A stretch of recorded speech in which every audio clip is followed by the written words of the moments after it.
Okay, here are the notes for this notes. Remember, copy these down. You can pause it, remember that. You can rewind it, so I'm going to go a little quicker here. We're doing the second part of the Pythagorean Theorem.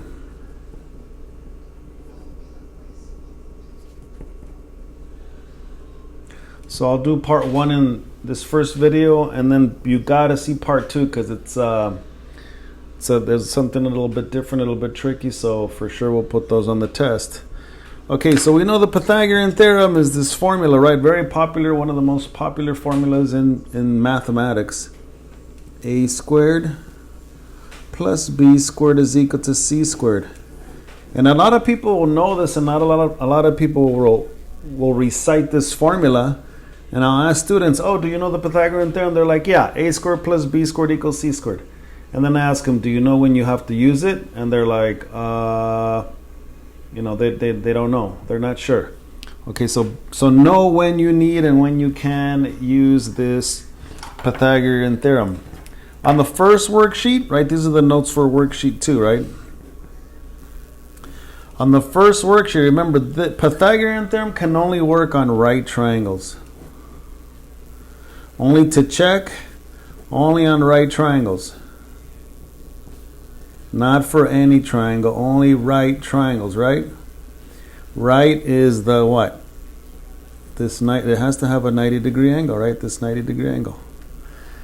So you can only use it to check the sides of, you can use it like we did on worksheet 1. They gave you the 3 sides and you have to verify if the formula holds true. Okay, we did that already. That was part 1. But the other applied situation where you're going to use this is to find a missing side. That's the main use. Use to find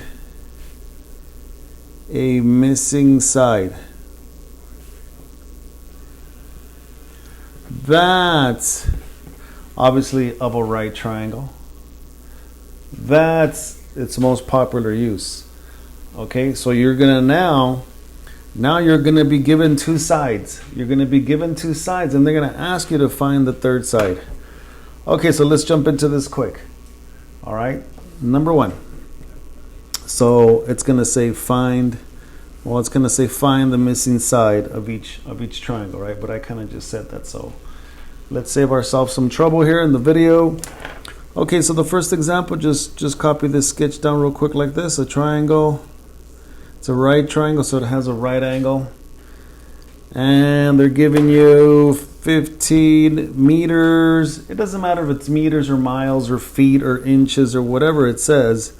I'm really just going to focus on the numbers, right? So they're asking to find the missing side. Well, I already know this one's 15. I already know that one's 5. So they're going to put like an X or whatever variable here, right, to find the unknown, to find that missing length here in this case. So how do you find it? Well, you have to use the Pythagorean Theorem. You have to use the Pythagorean Theorem. A squared plus b squared equals c squared. Okay. Now, what did we talk about in the first worksheet on the last assignment? Label your sides accordingly. But honestly, the C is the most important one. As long as you label this one right, the other 2, A and B, doesn't matter because you're adding them anyways. But this one, the hypotenuse side, not the ones that form the 90-degree angle. These are called, well, they call them legs or whatever. But this is the hypotenuse side right there. Okay, the diagonal one. That one's your C side. Okay, so I'll label these other ones anyway. I'll say this is A and this is B. All right, and make sure you actually label them. Okay, so I got A is what? X. So X squared plus B. Oh, another thing I remember I told you and I asked you to make sure. Why don't we put this C side first? Always in this formula, let's put the C side first so we know we don't put that in the wrong place. So 15 squared, and then the A and the B, right? That's the C. All right, B is a 5. And then you're going to solve it, right? X squared plus 5 times 5, 5 squared, 25 is equal to 15 squared. 15 squared is 225. Well, let's check that, because even I double check sometimes. 15 squared, 225. Okay. And then how do you solve for x? Well, subtract. I want to get the x by itself, the x squared by itself. Subtract 25 from both sides. That's going to give you x squared equals 225. Take away 25 is 200.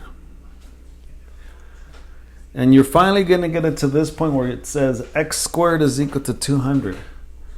Now, how do you get it so it's just x? If you remember from Algebra 1, when you have something squared, or when you have x squared, to get or solve or find just x, you square root it. Remember, there's two of those. We talked about if there's two of the same kind under the square root, it comes out as 1. X is equal to, now usually you'd have a plus or minus, but since we're talking about distance, it's not going to be the negative one. We can't have a negative distance. So now you gotta be careful here when you get your answer. When you look at the worksheet or a book, this won't be your answer. It'll be in a simplified form. And for those of you, and we'll practice this on the Padlet, you always check to see if you can simplify this. And I know that 200 is 100 times 2, right? It is 100 times 2, and 100, the square root of 100 is 10. So we'll practice these.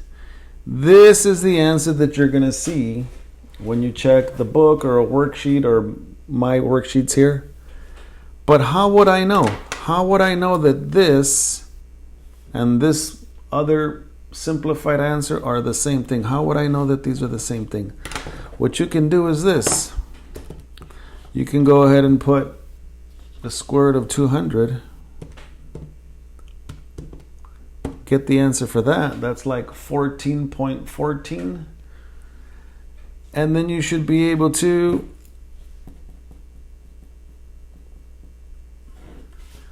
do the same one here, and you should get the same decimal equivalent. That's how you know that you simplified it, or maybe you got this answer and the worksheet says this. Well, that's how you know you'll check it.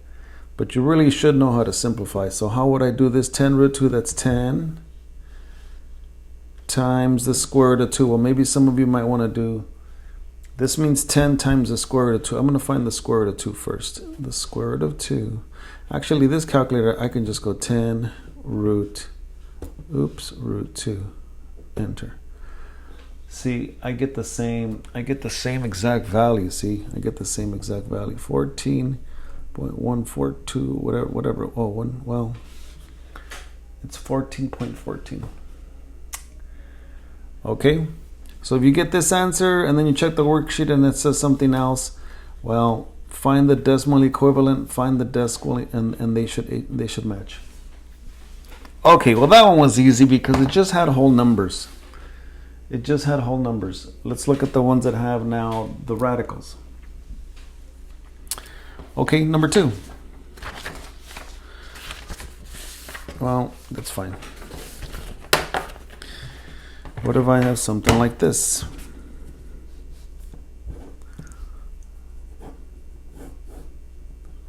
Again, it's a right triangle. I got x here, I got 6 feet, and I got the square root of 17 feet. Right, as soon as students see this radical, it kind of just freezes them up a little bit, but don't do that. You already know if it's a right triangle, right, it has a 90-degree angle, and they're giving you 2 sides and they're asking you for 1, you use the Pythagorean Theorem. A squared plus b squared equals c squared. And which one is the most important side? Which one is the one you should always label first and write in first? Not the one with the legs with the 90-degree. No, the diagonal, the hypotenuse. It's another way they refer to this side. This is your c side. So c right here, you're going to put x squared. These other ones, it doesn't matter. It doesn't matter which one you pick, A and B. I'll just choose this one A, and I choose A, this one B. Oops. But don't mess up your C. Okay, so this will be what? A is 6, so 6 squared plus the square root of 17 squared. And we talked about these and we learned these in the last worksheet, right? 6 squared means 2 sixes, 6 times 6, so this is 36 plus. And what is the square root of 17 squared? Remember, that's 2 of them being multiplied. But remember, when you put them together, 17 times 17, you really don't have to find 17 times 17. You already know that, since I have two of the 17s under this radical. Or you can write 17 squared. You can write 17 squared right here. But anyways, it comes out as a whole number. So really this is going to be 36 plus, now it's just 17, the whole number, right? Because there's 2 of them exactly the same. Equals x squared. And then we have the x isolated. I add this. That's going to give me 53, something like that. Yep. And then I have x squared equals 53. How do I finish this? Remember, if I want to find x, and it says x squared, you square root. You square root both sides, right? Whatever you do to one side, I square root the x squared, you got to square root the other side.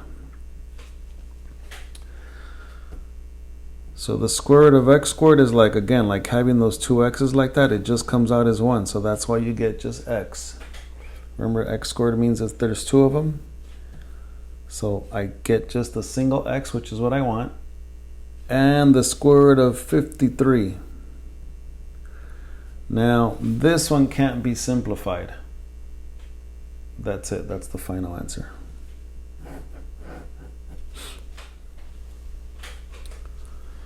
Okay, one more for this video, and I'll do the other video. Has a same problems, but a different way they're going to present the information. Okay, number 3.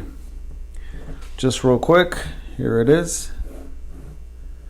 Again, sometimes they'll change the triangles, the way they face or whatever. They'll change and rotate and try to make them face a different way. I think you can still tell which one's the hypotenuse, right? This diagonal longer side. Okay, here it is. So we got the square root of 7 for this side. We got the square root of 13 for this side. And then this is the one we have to find, right? We need to find this side. Now in this case, this happens to be, we got to write the Pythagorean Theorem, right? A squared plus B squared equals C squared. And what do you label first? The C side. This is my C side. So what do I put for C here? X squared. C is X. Here it doesn't matter because you're adding them. Doesn't matter if I add this one with first and then this one. It doesn't matter if I add this one or this one. So I'll label this, that's fine, A and B. Either way, it's going to work out the same. The square root of 7 squared plus the square root of 13 squared. Remember this, when you have a square root and the square, what happens? Remember, it's like having 2 of these. Well, it's not like having 2 of these. It's having 2 of those, and then those will, you see. So people already know when you already have a square root and you square it, while you're seeing 2 of these, it's just going to come out as a whole number.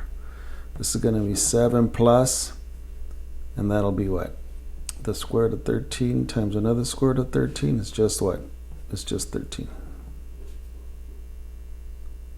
Ooh. Equals what? Equals x squared.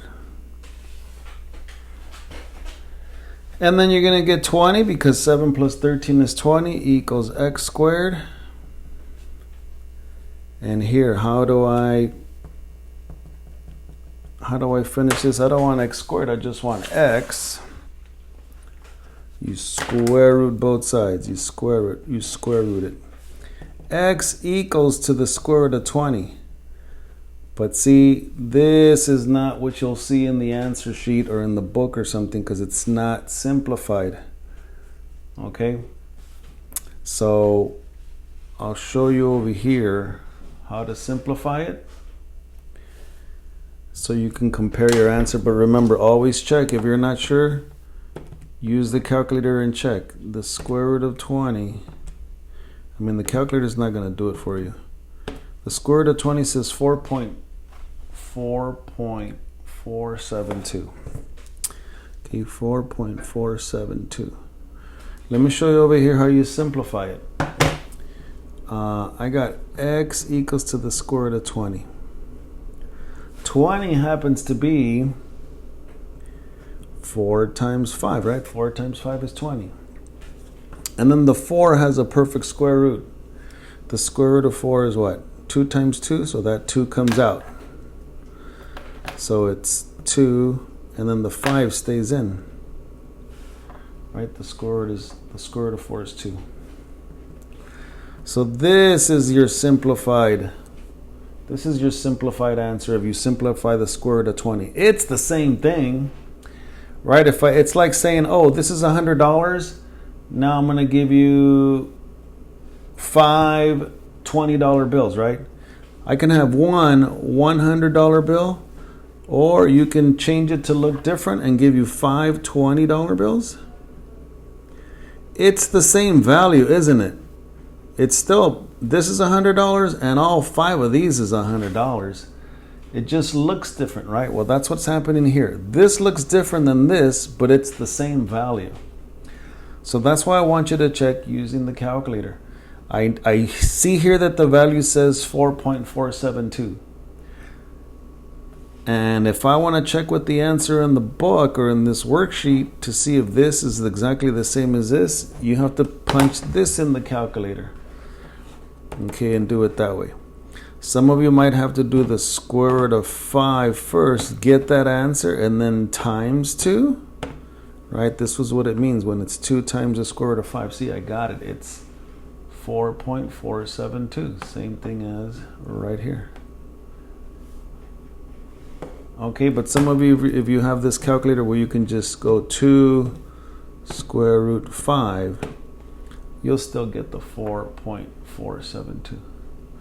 Okay, that takes care of this video. Make sure you see the next one.